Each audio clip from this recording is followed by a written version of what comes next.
If I told you that you have 1 year of life left, 1 year, you have 1 year left, what would you do?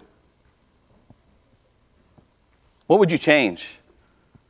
Some of you maybe say, well, I've always wanted to go see this place. Maybe you'd book a trip to go see that place. Maybe some of you would be like, well, I hope you guys wouldn't go and spend a whole bunch of money, because that would leave everybody in debt. Not a good idea.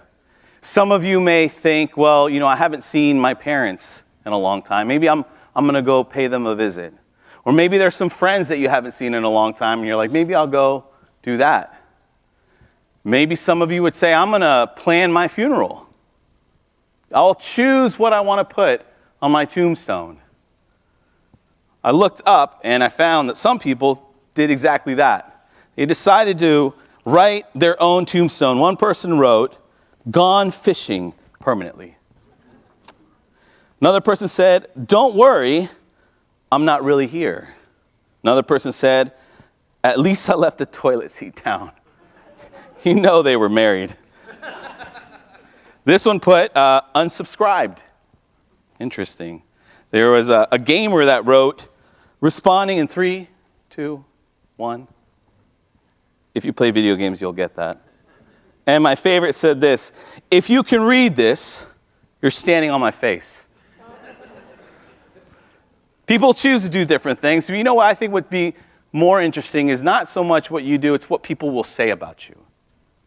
How will people remember you? What legacy will you leave? I would hope people would say things like this: "They brought so much joy into our lives. We were lucky to have known such a wonderful person. They made the world a better place. Their laughter was contagious and their smile lit up the room. Their memory will forever be a beacon of light guiding us through dark times. And the world feels a little emptier without them, but our hearts are full of joy." What will people remember of you? Maybe they'll remember your character, how you lived your life. This person wrote, "Every word and action taken contributes to the narrative of our impact in this world." And I love the way this person put it. He said, "Are we committed to ensuring that the footprints we leave in the sand of time leads towards a future filled with hope and inspiration?" The reality is this: it may be a year, it may be 2 years, it may be tomorrow, but we're all going to face this thing called death. And I think it's important for us to think about what we're leaving behind. What are people going to remember us by? And I think the Bible has a lot to say about this. How we ought to live our life so that when we pass away, we will leave a legacy that will make a change in anyone's lives. So we're going to pick up, we've been studying the book of Titus. So if you got your Bibles open, we're going to Titus chapter 2 on page 1272 of the Seatback Bibles. We're going to pick up the story here because I believe that the advice that is given to us through Titus, talking to the people, is going to help us realize the important things in our lives that we must have in order to be able to leave a great legacy. So let's pick this up. We're picking up in verse 11. It says this: "For the grace of God has appeared, bringing salvation for all people." The grace of God has appeared. What's the grace of God? The grace of God, well, let's define the word grace. The word grace just simply means it's what God gives us that we don't deserve. It's God's unmerited favor towards mankind, and it's not something that we've earned, and it's not something we deserve. But he has demonstrated that to us. Now, we can see this. Literally, if you go outside and you see the sun, that's God's grace to us. The air that we breathe is God's grace. Our heartbeat, that it beats on its own, it's God's grace. But notice what the passage says is that it has appeared to us, because I think that the best demonstration of God's grace is in the person of Jesus. It's in the person of Jesus. That's why it says, has appeared, bringing salvation for all people. You see, Jesus didn't just come for no reason. He came to offer salvation to all of us. We didn't deserve it. He gives it to us freely. Why did he do that? Well, if we have to go back to the beginning of time, when God created the human race, he created Adam and Eve in a perfect situation, in a garden filled with everything that they needed. And then he just told them, don't do this one thing. Don't eat of the tree. And they disobeyed. And they said, they took of the fruit, and then God removed them from the garden. And from that point on, the relationship that was built that God originally intended for us was broken. And we decided to go in our own direction. And ever since Adam and Eve, every single person born after that has been born with this nature that leans towards sin. Sin is disobeying God's word. And it doesn't take much for us to realize how far off we've gone. Look at our world. We've gotten to the point where people are saying God doesn't even exist. We have gone so far away. And the first thing we need to understand, if you want to leave a good memory, you need to have received God's grace through the person of Jesus. And if you're here this morning, you've never placed your trust in Jesus, that's where you need to start. God did something amazing. And what he did, he allowed us to be reconnected into a relationship with Jesus. Let's continue reading. Verse 12. He says this, training us to renounce ungodliness and worldly pleasures, and to live self-controlled, upright, godly lives in the present age. So when Jesus came, he didn't just save us, he saved us for a purpose. There's more to it. It doesn't just stop there. And what we see here is that God's grace did something else. This is what it does. It tells us to say no to something and say yes to something better. What are those? First, he tells us to renounce ungodliness. It's so simple. He says, don't do the things you know you shouldn't do. It's that simple. Renounce. Say no to the sinful life. Everything that the world considers to be good, most of the time, it's not good. Let's say no to that. But it doesn't stop there. It says we have to say yes to something else, to live like Jesus lived. That's what God desires us to do. Now, why? Because I believe that our changed lives can show this lost world that we live in that change is possible. You see, when Paul was talking to Titus, he's saying, I need you to teach the Christians in the area, I need you to teach them these important truths, because the way they live their life will change the people around them. We can leave a legacy if we choose to say no to sin and say yes to living a godly life. Verse 13. Waiting for our blessed hope, the appearing of the glory of our great God and Savior, Jesus Christ. I was thinking about this. It says, waiting for the appearing. We're waiting for something. Do you realize that we are waiting to see Jesus again? I've watched tons of movies of everybody saying this is what Jesus looks like. And maybe he looks like Jonathan Romy. I don't know. But he has a look. Now, we haven't seen him, but do you realize we're going to see him one day? You will see what he looks like. Will he have a beard? Will he have long hair? I remember growing up, I was a big fan of the American Gladiators. Anybody ever see the American Gladiators? Yeah, they were awesome.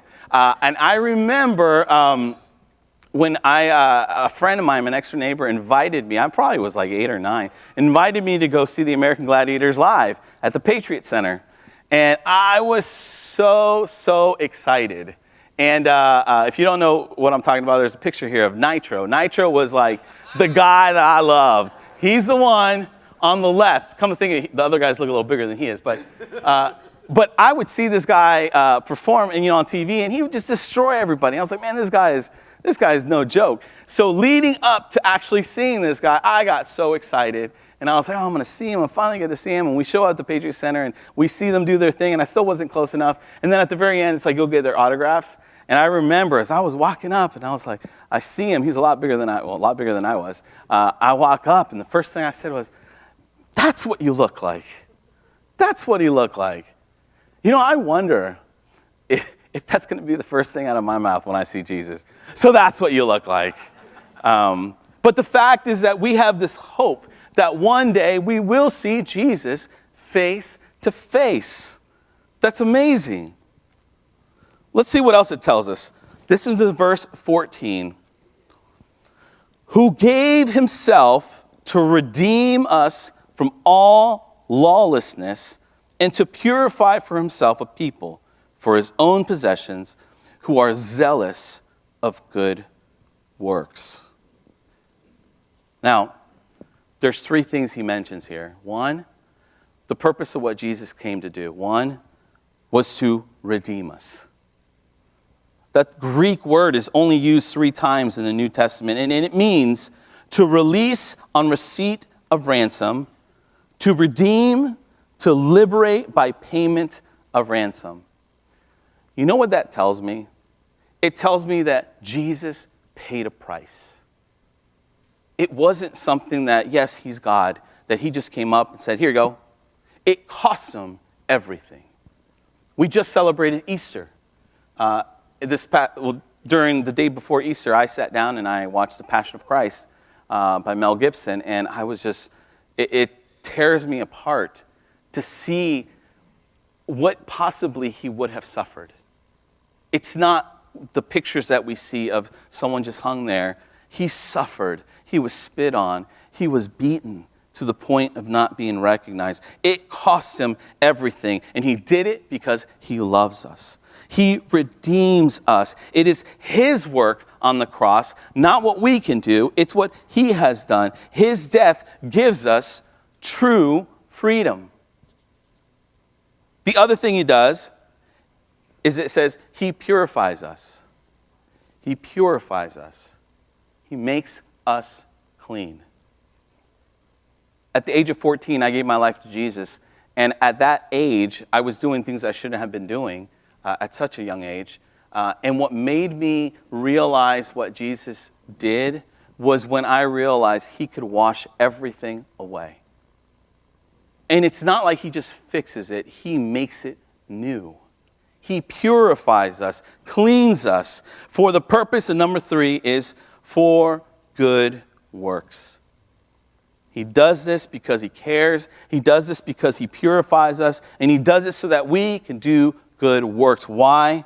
Because I believe that our changed lives will show this lost world that change is possible.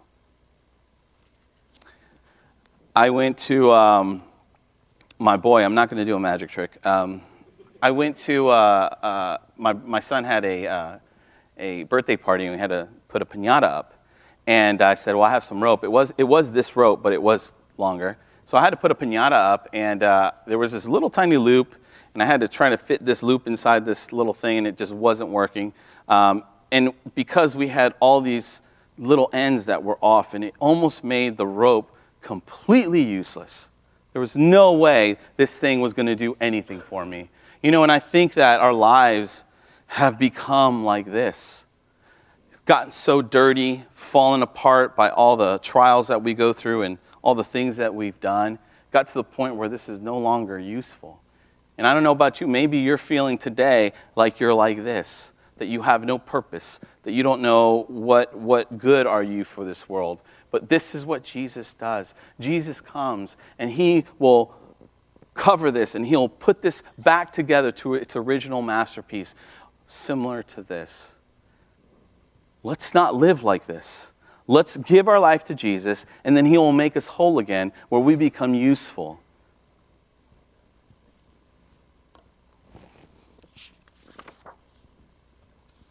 Let's move on. Verse 15. Declare these things, exhort and rebuke with all authority. Let no one disregard you. Now there's a little bit of a shift here. Remember, we're talking about Paul talking to Titus and telling them this is how people should live. But this particular command is talking to Titus, telling him, hey, listen, you're a leader. You're a leader. You need to be doing these three things. You need to be declaring, you need to be exhorting, and you need to be rebuking. Declaring, exhort, and rebuke. And if we're leaders in our churches, if we're leaders at home, this does apply to you. We need people who speak. Declare means actually speak. There's this idea a lot of times that, if I just act like Jesus at my workplace, everywhere I go, one day they're going to see that Jesus died on the cross, he rose from the dead, and he gives salvation. No, they won't see that. They'll see this person is different. It requires us to step up, step out of our comfort zone, and actually tell people. You've got to tell people. To exhort, this means to address or to speak to beg, to encourage and comfort. We ought to exhort people. And this is the tough one. Sometimes it means we need to rebuke people. It means that we need to expose. It means that we need to correct by word and deed. We can't be afraid to do this. And if we do this, if we become the people that God called us to do, you know what's going to happen? Is that we will show this world that change is possible. So maybe this morning, there's some tough questions you need to ask yourself. First, has your life been changed by Jesus? Have you placed your trust in Jesus? Because anything else that you do is almost pointless if you don't have a relationship with Jesus. Have you made that change? Have you placed your trust in Jesus? Is there anything in your life that you need to say no to and then say yes to? Do you have a burden for the lost? Do you care about your neighbors? Not that how they're living, but that the only thing that matters is their salvation. Do you care enough to tell them the truth? Maybe we need to be praying for that today. Because how we live matters. Because people are watching us. People are watching you. How we live matters. So there's two things I think that we need to ask ourselves. One, are you growing? As a follower of Jesus, are you growing? Because in order to be a disciple, which just means a learner, you have to be growing. And if you're not growing, you're not going to be reflecting Jesus at all. So you need to be growing. How can you grow? Here at Knollwood, there's many ways that we help do this. One, you should be reading your Bible. You should be praying. Two things. And if you're not doing that, you don't know where to start, this is a plug-in here. We've got this bookmark that tells you exactly what to read. If you don't know where to start, just pick up one of these bookmarks, walk with us as we teach through the book of Titus. We've got one more week left. But get into the habit of getting into this book every single day. So make sure you're reading, make sure you're praying. Now, the other thing that's really helpful is make sure you're connected to some sort of community group. Here at Knollwood, we have a whole bunch of community groups. Getting connected to a community group helps because you get to know people on a deeper level. You get to share with them, hey, these are the things that I'm struggling with. And they together will help you through that. Iron sharpens iron. We also have a class, different classes that we do on Sunday morning. Now, I'm a fan of learning how to defend your faith. And this class that we're going through right now is exactly that. It talks about those tough questions that maybe you're not sure how to answer when asked. Well, guess what? Join the class. Spend some time asking some of these questions and getting answers to them, because at the end of the day, what you do can help others see who Jesus really is. That's, are you growing? The other question is, are you showing it? I think this is the harder one. are you showing your life to others? And there are different places. You can do this at work. And I know it's kind of tricky at work because let's say you can't go around preaching. I was in the corporate world for a long time, and I made it a habit to do certain things so that I could get into those conversations, and it worked really well. One of the things that I would do is I would go and get coffee every single morning. Actually, I think I went to get coffee like 3 times a day on purpose. I may have become a coffee addict because of this. But I would go and get coffee, and I'd sit there and I'd make my coffee, and I'd wait for people to show up. The easiest times to share the gospel is on Mondays. Because you show up on Mondays, and everybody, people will go and get their coffee, and you just simply ask, how was your weekend? It's innocent. There's nothing wrong to that. You're not going up and saying, do you think Jesus died on the cross? No, don't do that. You'll get yourself in trouble. But you can say, how was your weekend? And let them answer. They'll say, well, I did this. Eventually, they will ask, well, how was your weekend? That's your opportunity. That's your opportunity to say, well, my weekend was pretty good. Actually, it was interesting. I was in this conversation, and someone mentioned something about, I was at church, and they mentioned that, this whole thing about death. What happens after you die? And it really caught me by guard. What do you think? You're not going to get in trouble for doing that. Now, if you spend the next 2 hours talking to that person, you're going to get yourself in trouble. Don't do that. Instead, what you can do is you can say, hey, if they get interested, you say, hey, what are you doing for lunch? Let's go get something to eat during our lunch break. Because then you can talk to them during lunch. It's your own time. And also, try not to do it at work. There are ways.